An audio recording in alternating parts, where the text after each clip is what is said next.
ہے۔ آپ جانتے ہیں بزم اولیاء کے اندر دو دوستوں کا واقعہ موجود ہے۔ اللہ اکبر، دو دوست تھے۔ ایک دوست کی پوزیشن یہ تھی کہ لوہے کا کاروبار کرتا تھا، وہ لوہار تھا، لوہے کو آگ میں ڈالتا اور آگ میں ڈالنے کے بعد جب لوہا نکالنا ہوتا تو کسی اوزار سے نہیں نکالتا تھا، اپنا ہاتھ اس آگ میں ڈالتا اور جلتے ہوئے لوہے کو اپنے ہاتھوں سے اٹھا لیتا تھا، لیکن اس کے ہاتھوں پر آگ کا اثر نہیں ہوتا تھا، اسے کوئی تکلیف نہیں ہوتی تھی۔ اللہ اکبر۔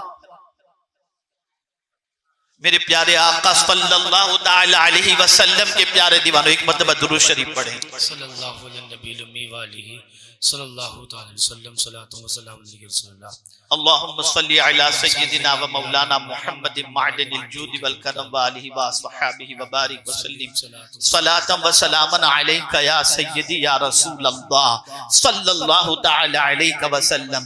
اپنے دوست کی یہ کیفیت کو دیکھ کر ایک دن اپنے دوست سے پوچھ بیٹھا، کیا میرے دوست ہاتھ میں کوئی ملم وغیرہ لگاتے ہو، کوئی آئنٹمنٹ لگاتے ہو؟ کیا ہے کہ تم لوہے کے اندر، آگ کے اندر ہاتھ ڈالتے ہو لیکن آگ کا اثر تمہارے ہاتھوں پر نہیں ہوتا؟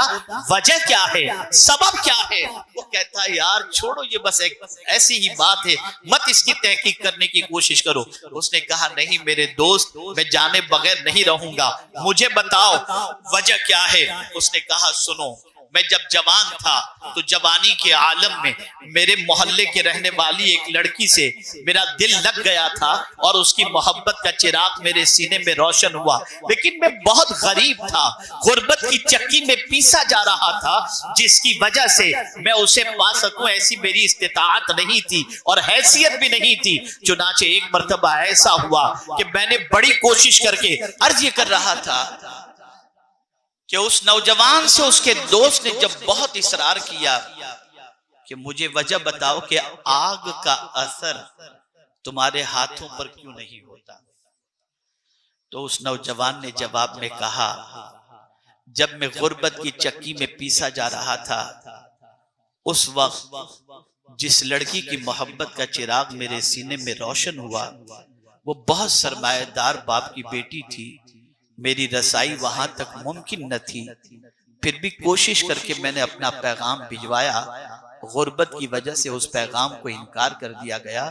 اس کے بعد مجھے محسوس ہوا کہ دولت حاصل کرنی چاہیے، سرمایہ حاصل کرنا چاہیے، میں نے بہت محنت کی، بہت مشقت کی اور اس کے بعد میں دولت مند ہو گیا، اور دولت مند ہونے کے بعد میں نے دیکھا اور مجھے معلوم ہوا کہ اس عورت، اس بچی کی بھی شادی ہو چکی، اس کے بچے بھی ہو چکے تھے، میں نے بھی شادی کر لی اور شادی کے بعد میری بھی زندگی گزر رہی تھی۔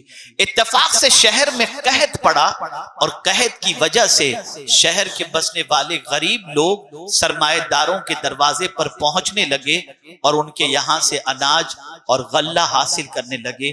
میرا شمار بھی شہر کے سرمایہ داروں کے اندر تھا، میں بھی سرمایہ کی وجہ سے اور دولت کی وجہ سے شہر میں بڑا مشہور تھا، میں بھی اپنے گھر کے دروازے پر غلہ لے کر کے بیٹھ گیا اور قطار میں آنے والوں کو دیتا رہا۔ اتفاق اس قطار کے اندر آنے والے مرد و خواتین کے اندر وہ عورت بھی آ گئی جو قطار کے اندر مجھ سے اناج لینے پہنچی۔ میری نظر پڑتے ہی پرانا عشق پھر بیدار ہوا اور میرے دل میں اس کو پانے کی تڑپ پیدا ہوئی۔ میں نے اس عورت سے کہا اے عورت تو میری خواہش پوری کر دے، میں تیری خواہش پوری کر دوں گا۔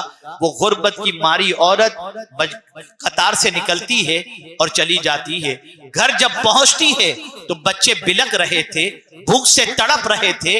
ماں کی ممتا نے سوچا چلو پھر ایک بار جا کر کے میں کوشش کروں، شاید ہو سکتا ہے کہ اس کے دل میں رحم پیدا ہو جائے۔ اور وہ شخص کہتا ہے کہ پھر وہ عورت واپس آئی، لیکن مجھ پر جذبات کا غلبہ تھا، جیسے ہی اسے دیکھا پھر میں نے اپنی خواہش کا اظہار کیا کہ تم میرا سوال پورا کر دے میں تیرا سوال پورا کر دوں گا۔ اللہ اکبر۔ عورت قطار سے نکلی اور چلی گئی۔ گھر جانے کے بعد بچوں کا بلکنا برداشت نہ ہوا، بچوں کا تڑپنا برداشت نہ ہوا، اور اس نے سوچا آج میں جا تو رہی ہوں لیکن اسے اسٹریٹ فارورڈ بالکل بغیر کسی روک ٹوک کے کچھ سنا کر کے ہی آؤں گی، چاہے میرے بچے جیئیں یا مر جائیں۔ جیسے ہی وہ پہنچی اور اس نے جیسے ہی کہا تو میری خواہش پوری کر دے میں تیری خواہش پوری کر دوں گا، اللہ اکبر، اس خاتون نے جواب میں کہا سن لے، میرا ایک ایک بچہ بھوک سے بلک بلک کر جان دے دے یہ تو میں گوارا کر سکتی ہوں، لیکن قیامت میں خدا کے سامنے زنا کا داغ لے کر حاضر ہونا گوارا نہیں کر سکتی۔ یہ کہہ کر وہاں سے وہ نکلتی ہے۔ اللہ اکبر، یہ سننے کے بعد نوجوان کی آنکھوں میں آنسو تھے، اس کا جذبات جو ابھر گئے تھے وہ سرد پڑ گئے، اور اس کے دل میں ایک خیال پیدا ہوا، اللہ اللہ میں کیسا ظالم ہوں، بھوک کی ماری اس بچی کو، بھوک کی ماری اس عورت کو گناہ سے بچنے کا خیال ہے، اور میرے پاس تو پیٹ بھرنے کے لیے بہت سارا کچھ موجود ہونے کے بعد میں گناہ کا خیال کر رہا ہوں۔ اس نے بے ارادہ کیا کہ نہیں نہیں، اب میں اس سے گناہ کے بارے میں نہیں کہوں گا، اپنی خواہش کے بارے میں نہیں کہوں گا، اب اس کے دامن مراد کو بھر دوں گا۔ عورت کو بلاتا ہے اور کہتا ہے اے خاتون میرا کوئی مطالبہ تجھ سے نہیں ہے، یہ سارا سامان ہے، لے جا تو بھی کھا، اپنے بچوں کو بھی کھلا۔ عورت نے کہا کوئی ڈیمانڈ تو نہیں ہے؟ کہا کوئی ڈیمانڈ نہیں۔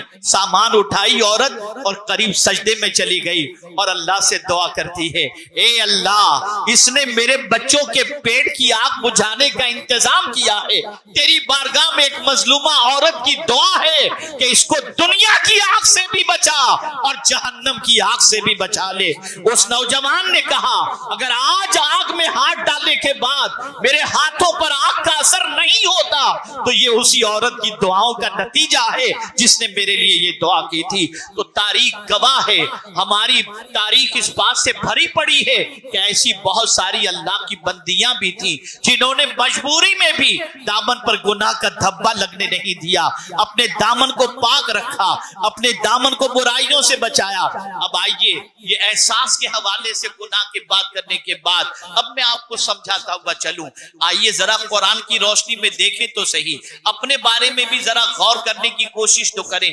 اللہ اکبر، ہمارا سب کا دامن گناہوں سے آلودہ ہے، لیکن گناہوں سے آلودہ دامن ہونے کے باوجود ہم رب کی بارگاہ میں کیا مانگتے ہیں؟ ہاتھ اٹھاتے ہیں مولا یہ دے دے، مولا وہ دے دے، مولا یہ کر دے، مولا یہ عطا فرما دے۔ یہی تو کہہ رہے ہیں۔ کتنے لوگ ایسے ہیں جنہیں اپنے گناہوں کے سلسلے میں شرمندگی ہے اور اللہ کی بارگاہ سے مغفرت کی بھیک مانگتے ہوں۔ اللہ نے اپنے محبوب صلی اللہ علیہ وسلم سے کیا مانگنے کے بارے میں فرمایا؟ امت کی تعلیم کے لیے تاکہ حضور مانگیں تو امت بھی وہی چیز مانگے۔ رب نے فرمایا وَقُرْ رَبِّ اغْفِرْ وَارْحَمْ وَأَنْتَ خَيْرُ الرَّاحِمِينَ، آپ عرض کیجئے مولا بخش دے، رحم فرما، اور تو بہترین رحم فرمانے والا ہے۔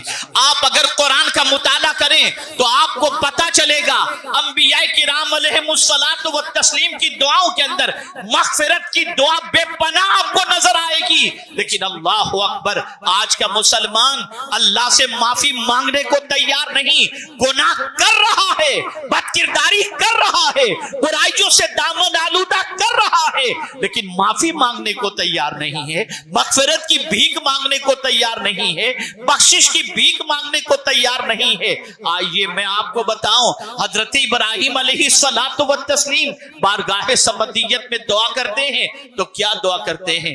ربنا اغفر لی وَلِوَالِدَيَّ وَلِلْمُؤْمِنِينَ يَوْمَ يَقُومُ الْحِسَابِ۔ آپ اندازہ لگائیں، ایک جلیل القدر پیغمبر اللہ کی بارگاہ میں مغفرت کی دعا کر رہے ہیں۔ انبیاء معصوم ہوتے ہیں لیکن دعا کر کے انبیاء کرام یہ بتا رہے ہیں کہ اللہ سے معافی مانگنا اللہ کو بہت پسند ہے، اور جب کوئی معافی مانگتا ہے تو اس کی رحمت کو پیار آ جاتا ہے۔